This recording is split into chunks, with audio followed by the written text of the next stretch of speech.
This is the thing about it. Bro, when I was annoyed as soon as I figured out what he was saying, because to me, bruh, yeah, we don't put us in that position. Don't say that kind of shit. That type of shit. And it's not like none of us do that. It's not a lesson that we had to learn again. We already learned this with the DW situation. It was a monstrous and that shit was light. And that was a light one. That was hard to hear. It's kind of in the background. Yeah. Somebody else was talking. They had to turn up the volume to hear it. I mean, a lot of people don't know that people call cigarettes that or whatever. No. Not that. No. Said the DW shit. That shit was like. Yeah. So that's what I'm saying. Like, bro, like, I text you. I'm like, yo, bro, dude can't be talking the super duper blood shit. Because, like, blind or not, bro. You're trying to turn this into an anti-Munchie thing, which I also am opposed to, for the record. Hold on. What do they say happens when you lose one of your senses? The other ones get stronger, right? And boy, can he smell. So if you're sitting there, wait, you knew you farted? No, I just, he's always wearing a nice fragrance. So if you're sitting there, you know this dude's talking for 30, 40 minutes, I'm thinking your shit, you know he's right there. I would have respected if he jumped up, took off, swung 8 times in the air, missed everything. I'd have been like, that's what he was supposed to do. Do you want to know the annoying part about this? Is that because he be going too hard. The week's previous episode, I can't even see the dude now. It's like got me in a bad spot. Now you gotta smash his head in with a rock or something. Nah, but I don't want. That's what I'm saying. Right. It's like he should have handled that shit. And then it ain't on what you call this deal to make sure Munchie right. That's his guy, but he's a Crip, so he can't really react like that unless it goes somewhere. And Hefe, you know what I'm saying? So and Hefe has the best facial expressions in general. Like he always, like you could just kind of look at his face and figure out what's going on the rest of the podcast. And also, I love that the Reddit is so fascinated with Aunt Hefe's laugh. But okay, this is my thing. I kind of forgot what I was going to say. I know it felt very important in the moment. This is my thing: is that obviously Munchie's in a situation where it's going to be hard for him to react. Like the old Munchie, we've heard stories about the old Munchie. It probably obviously would have been a very different thing. Don't know. He put Munchie in a up spot that he wasn't really Munchie in the was position supposed to deal with. Bro. And now I'm shook because next time we do that podcast, even if Munchie's really trying to hold shit together, I wouldn't be surprised if he's got a homie with him that wants to have some words with him. But Munchie was supposed to blindside him, bro. But what's he going to do, bro? He's sitting a couple people away from him. He swings. He might hit Lush. Nah, but it don't matter. It don't matter. It didn't matter. It matters, bro. Reality matters. As long as he was headed in the direction of the sound, whether he hit anything or not. Because at that point, down that gate, now and Hefe would have filled in the blanks. Why would Hefe get involved with that? He probably would have tried to break it up like all of us would have. Nah, that would no. What I would have done, I would have jumped in between them. And listen, him and Munchie is cool, right? And it's other shit that then went on, right? Soon as Munchie would have jumped up and did this, Hefe would have hit the plate here to here. That's it. That's all we needed, bro.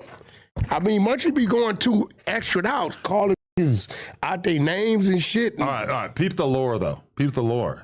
Last week, the week before this, Munchie and Unc were both sitting on the stools side by side, and Unc be doing all this gay shit. I gotta talk to him at some point, but Unc be doing all this gay shit. You got your damn nerves. He be going like this. He acts like he's retarded. He does all this weird ass shit. Bro, that's what he does. At one point in it, though, he stands up, his belt's open, his pants are like falling down, and at one point he drops to his knees. He's kind of like in front of Aunt Hefe. It almost looks like he's like hinting at something weird.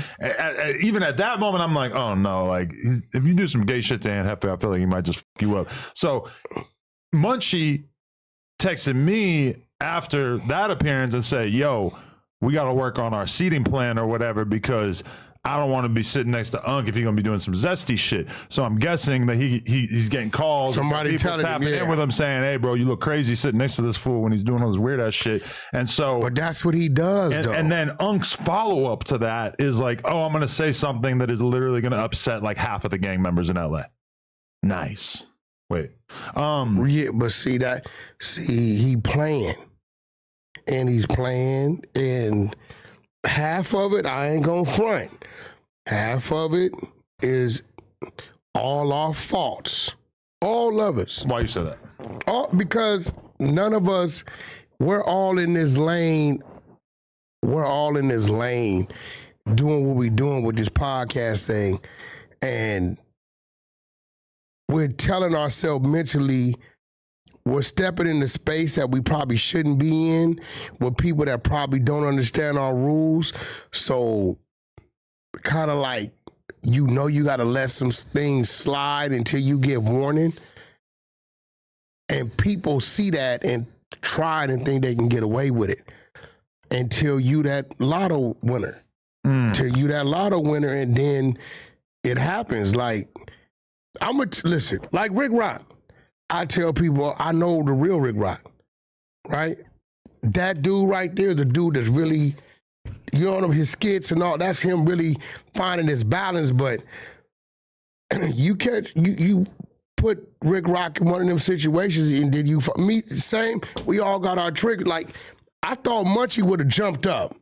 What surprised me, let's say he don't know what direction which I know he does because he knows where he's at, right? Well, but we did an episode the other day where, like, at one point his chair was kind of facing away, and like it took him a while to like turn. Like, we had to, I think somebody had like turn to face the conversation. If he would have jumped up, to say he's not as tapped into what's going on at maybe all the time. Okay, if he would have jumped up, it's like his reaction when he heard that.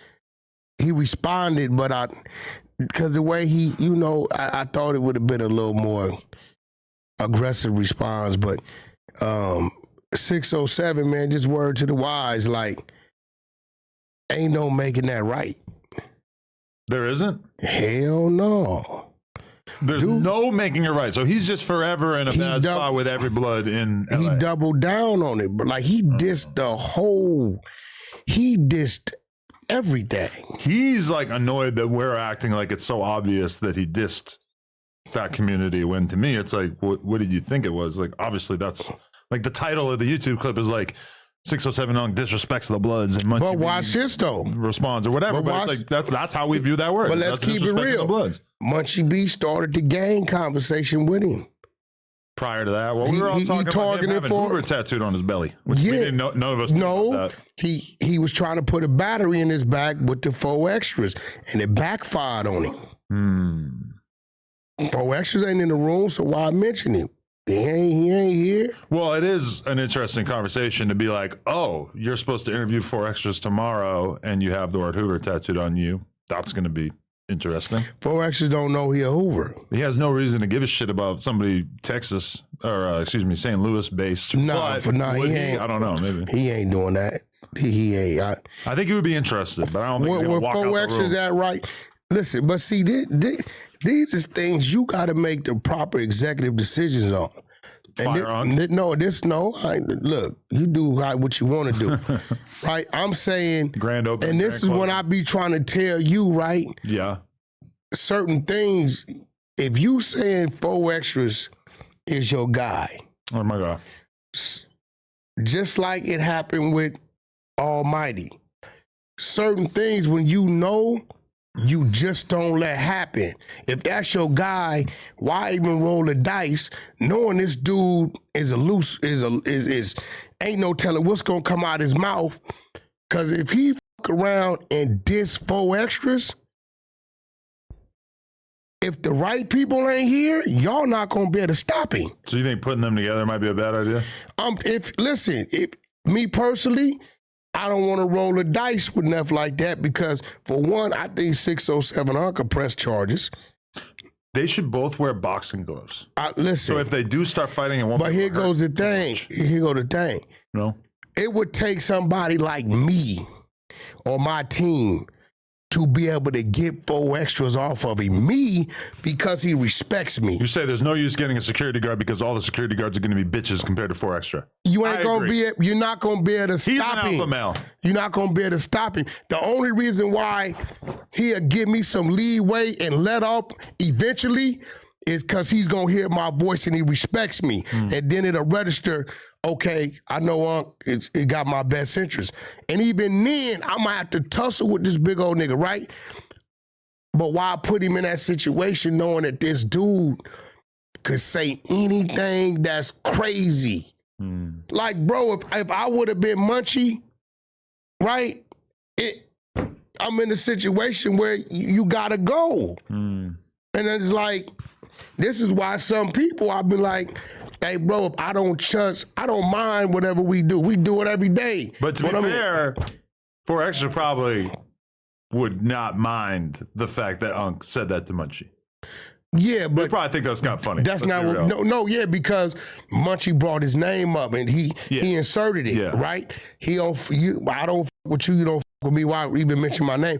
But if you want to take that risk, the only time I would do that is if I was at the table. See, that's the problem. I'm not going to be there. Across. If I was at the table, if dude was there, Fo was here, and I was there. Maybe we'll bring AD back, have him sit in the middle of them. Right?